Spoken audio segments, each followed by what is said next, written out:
שומעים שמנסים להיכנס, כאילו שומעים מאחור את החלון שלנו של הזכוכית, נשבר החלון של המרפסת, ועכשיו גם לא הספקנו להבין מה מכמה למה, ותוך רגע את שומעת שיש מלא אנשים בתוך הבית, מדברים בערבית, וגם לא העזנו לזוז בשלב הזה, שני הילדים כבר היו ערים, לא העזנו לזוז כי על המיטות יש נגד פיפי, סדין נגד פיפי והוא עושה מלא רעש.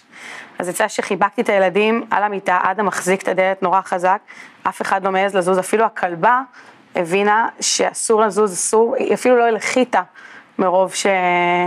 מרוב המצב הדרוך שהיינו כולנו.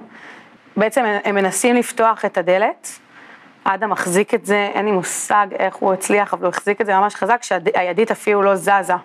אז כנראה שהם חשבו שיש איזה משהו שמחזיק, ואני לא יודעת למה, הם פשוט פוסחים עלינו, כאילו ניסו, לא הצליחו, שומעים אותם מבלגנים עוד כמה דברים בבית, ואז יצאו.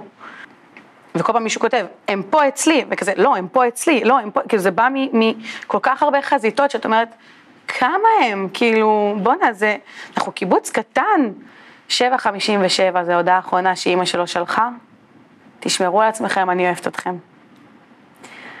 ואז הוא אומר לי, ניר, כאילו, מה כבר טוב יכול לצאת מזה? אני אומרת לו, תראה, גם אני שלחתי את ההודעה הזאת, להורים שלי, לחברים, גם אני שלחתי את ההודעה הזאת. אולי, לך תדע, כאילו, הוא אומר לי, ניר, היא לא נכנסה לוואטסאפ מאז. עוד משהו שאותי מאוד הלחיץ, אני באזור 8 בבוקר קיבלתי הודעה, עדי התקשרה אליי, אמרה שירו באמא, ושהיא לא יודעת מה לעשות. אמרתי לה, התחבא בארון, אבל חייב לחלץ אותה, כי אני לא יודעת מה קורה שם. שכן, הצליח לחלץ את הילדה, ליז לא הייתה בחיים, שהוא היה ממש צריך להזיז את הגופה שלה כדי לפתוח את הדלת, ומאיר גם הבנתי שהוא ראה שאיפה שהוא היה, שזרקו רימון, שזה לא נשאר שם יותר מדי. כן, אבל לפחות הצילו את הילדה.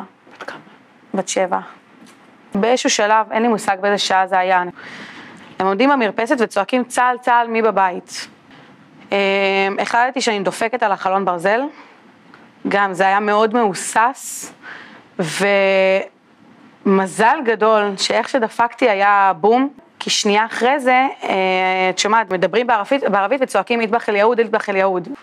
אחרי עוד, אני חושבת שזה היה באזור החצי שעה, 40 דקות, עוד פעם שומעים אנשים נכנסים לבית, והם צועקים משפחת סולטן, משפחת סולטן. עכשיו יש לנו שלט משפחת סולטן בכניסה, כולם יכולים לראות את זה.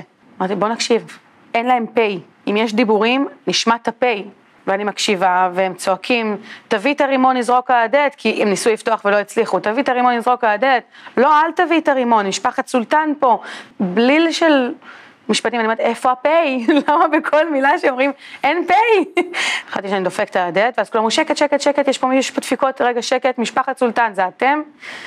אז אני אומרת לו אנחנו מפחדים, ואז הוא כאילו הבין, אז הוא אומר מפחדים, מפחדים, מפחדים, מפחדים, שאיזה מזל שבחרתי במילה הזאת, כי יש בה מלא פי, זה מצחיק, אבל באמת זה היה איזושהי כזה, סוג של נשימה ראשונה שלקחתי, והרגשתי את האוויר נכנס, ומה שכל היום הזה לא באמת הצלחתי להרגיש. וכשהגיע בוקר, אמרתי, אני חייבת לעשות טלפונים לברר מה קורה עם ההורים שלו. התקשרת למנהל קהילה, יואב, ואני אומרת לו, יואב, תקשיב, אנחנו חייבים לדעת, גם אם אנחנו יודעים את התשובה, אנחנו חייבים לשמוע את זה רשמית, אנחנו חייבים, זאת אומרת, את יודעת את התשובה. אז אני בעצם נכנסת לחדר שלה לאדם, ואני אומרת לו,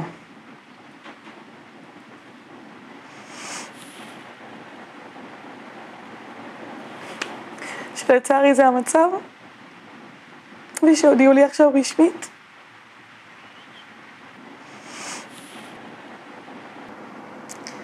חוויה כזאת משנה אנשים, מאוד מאוד יחדה בינינו. אז אנחנו נאחזים בזה, אנחנו נצמח מזה, אנחנו ניקח את הכאב ונצמח ממנו, ממש ככה. זה כואב, זה יישאר.